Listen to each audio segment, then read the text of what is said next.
For the past few weeks, I've done nothing but read CBDC report, Federal Reserve policy papers, European Central Bank technical frameworks, Bank for International Settlement blueprint, IMF research briefs, People's Banks of China documentation, 77 official documents, thousands of pages. I lived in these PDFs for weeks. And I did this so you don't have to, because let's be honest, you're not gonna read a 200-page ECB working paper. And neither was I until I realized what was actually in them. And here's the thing, I looked for a video like this before making it, but I couldn't find a single video that actually went into the source documents, quote by quote, page by page, and showed you exactly what central banks are planning in their own words. So I made it. That's the deepest dive into Central Bank Digital Currencies on YouTube. So if you want to understand what CBDCs actually are, what they're selling you, what the documents reveal they can do, and what you can still do about it before this rolls out, stay until the end. And if you find this valuable already, I need your help.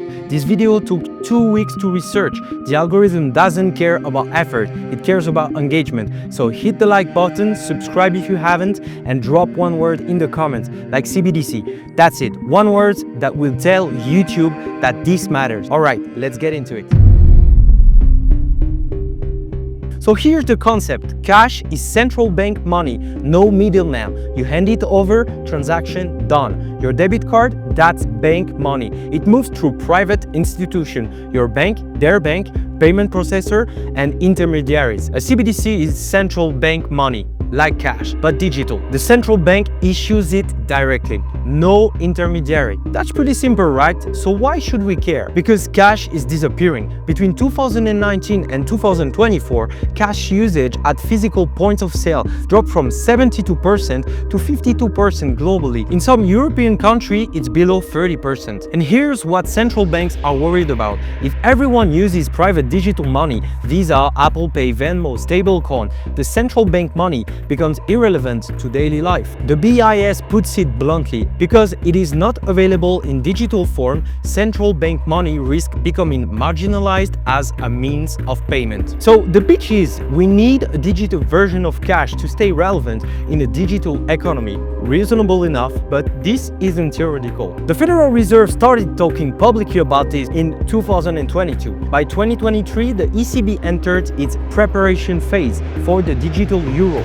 That same year, China started paying government workers entirely in digital yuan. Europe expects legislation by 2026, pilot by 2027, and the digital euro in your pocket by 2029. That's basically 3 years away, less than one election cycle. So what actually are they building? So let me give the central banks a fair hearing. They say CBDCs are safer, and that's true. Your bank can fail, the Fed can't default. A CBDC is the only digital money that doesn't carry counterparty risk. The Federal Reserve calls it the safest digital asset available to the general public. I mean, that's a real benefit, right? They say CBDCs help the unbanked, and that's real too. Actually, 2 billion people globally don't have a bank account. You can access bank money with just your phone, that matters. IMF highlights access to payment without bank account as a primary benefit. They say CBDCs are faster and cheaper. Cross-border payments right now are, their words, slow, expensive, and opaque, and running on infrastructure designed decades ago. That's a fair point. So here is what a reasonable person might think. Digital cash, government catches up to technology. Some people benefit. So what's the problem? The problem is pretty simple. Cash is anonymous. A CBDC is not. And the people building this system know exactly what that means. So I want to make this clear. Everything I'm about to show you comes from official central bank document, not speculation, not interpretation. Let's start with what they will see. So here's how the IMF describes CBDC data. CBDC could be designed to potentially include a wealth of personal data encapsulating transaction histories, user demographic, and behavioral patterns. And they acknowledge themselves the obvious implication: CBDC data could pose risk to privacy protection. Now, central banks say they'll use pseudonymous identity and won't look at individual transaction without a court order. But here's the line that stopped me cold. This is from the ECB's digital euro privacy documentation. The euro system will not be able to identify people based on their payments. Personal transaction detail would be known only to the payer and the payee, offline only. So every online transaction, which is most transactions, will be visible to intermediaries and potentially the state.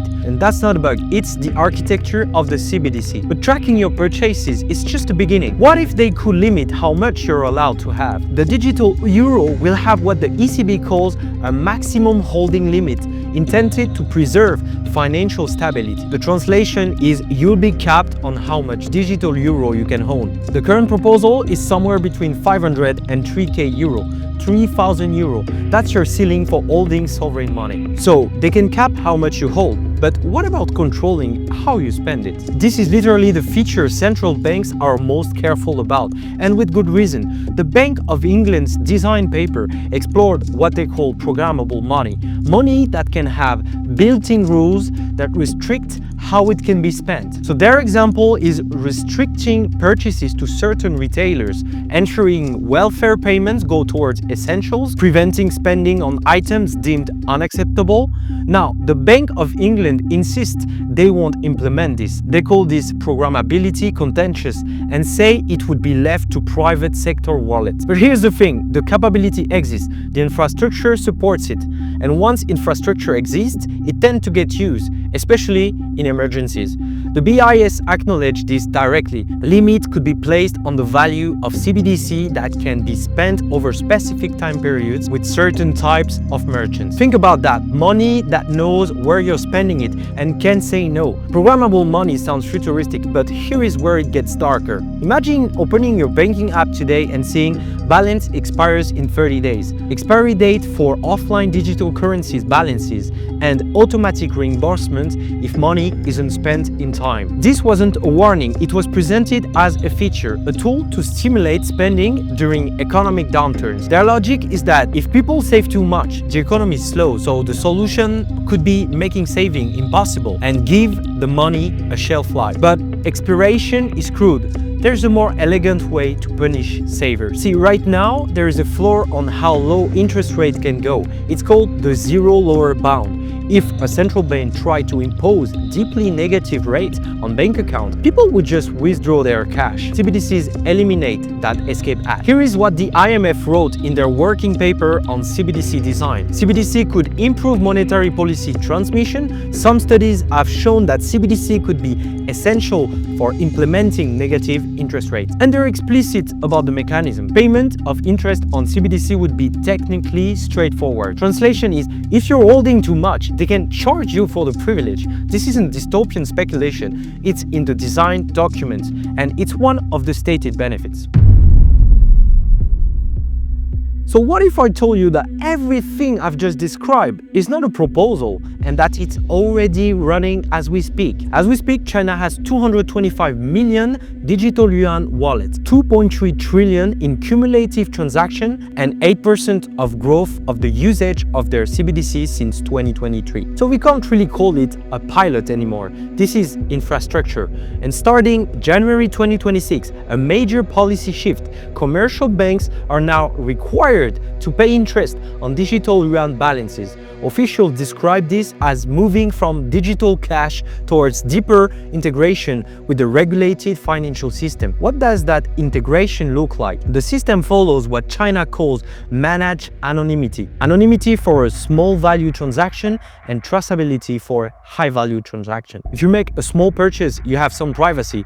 If you do larger ones, the state sees everything. Wallets are tiered by ID requirements. The lowest level wallet, the ones without a bank account, have the strictest transaction and balance limits. If you want more freedom, hand over more identity. And in their pilot city like Chongqing, 100% of government employees' salaries are now paid in digital yuan. So we can't really call it like a payment option at this point. It's becoming their payment system. China can force adoption. They have the surveillance state, they have the leverage, they have the power. Most countries don't. And when CBDCs launch without any coercions, they struggle. For example, the Bahamas launched the cent dollar in 2020, the world's first official CBDC. 5 years later, adoption remains negligible. Most Bahamians still prefer cash and traditional banking. The infrastructure exists, but the demand doesn't. Another example is Nigeria. They launched the e-Naira in 2021. To push adoption, the government restricted cash withdrawal and tried to phase out all banknotes. The result? Riots, protests, and a currency crisis. And still, e-Naira usage remains minimal. And the BIS acknowledged this pattern. In countries that have already launched CBDCs or are conducting large-scale pilots, adoption remains slow and limited. But why does this matter? Because it tells you something important. This technology requires either genuine value or genuine force. When government can't deliver the first and won't apply the second, people vote with their behavior. That's not a guarantee of safety, but it's a data point worth remembering. So now you might ask yourself, what am I going to do with this information? And honestly, I'm not going to give you the 5 easy steps to whatever. This isn't a listicle, but I can show you what's actually happening and where the leverage points are. Not every country is going along with it. In January 25, a US executive order prohibited federal agencies from establishing, issuing, or promoting CBDCs, citing embedded surveillance and centralized control. That's their official language. Canada ceased active development of a retail CBDC, stating there's no immediate needs. And 1/3 of central banks globally have delayed their issuance timeline since 2022. And 15% of them say that they are now less inclined to issue than they were 2 years ago. This technology isn't yet inevitable. Political resistance exists and it matters. The old system still works. In the US, cash payments have held steady at 7 payments per month since 2021.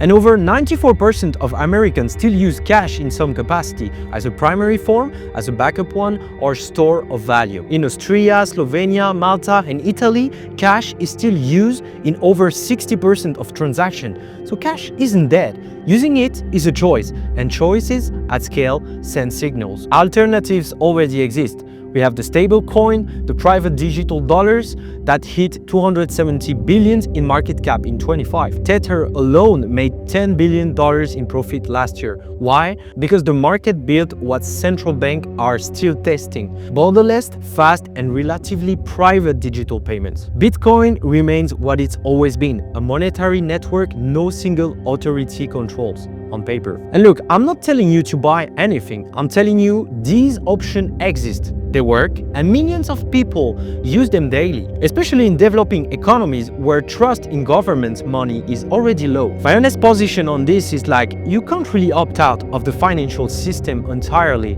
but you can understand how it's changing. You can diversify how you hold and move your value. You can make decisions while options still exist. That's the whole point of what I do on this channel. So let me leave you with this. Central bank digital currencies aren't inherently evil. Some of the stated benefits are real, but the technology enables something cash never did: absolute control and the technology to enforce it. I mean, that's not my phrase, that's the head of the BIS. And the question isn't whether you trust the current government with that power. The question is whether you trust every future government in every future crisis with a system that can see every transaction you make, limit how much sovereign money you can hold, program conditions on how you spend it, expire your money if you don't spend it fast enough, charge you for saving too much. That's more than a currency, that's a control system denominated in dollars. And the timeline for activation is 2029 for Europe. The US just hit pause, but pauses can unpause. So if you want to stay ahead of this shift, not just the CBDCs, but the broader economics and technological changing, reshaping how money works, that's what my newsletter covers every week. It's called 0-Day Economy. The link is in the description and it's totally free to subscribe. And if you're someone who doesn't just want to understand these changes, but want help positioning yourself and your business for what's coming, I work with a small amount of clients directly Link is in the description for that too. This is the most significant change to money in our lifetimes. It's happening whether you're paying attention or not. But you're here, so now you know. What you do with that is up to you.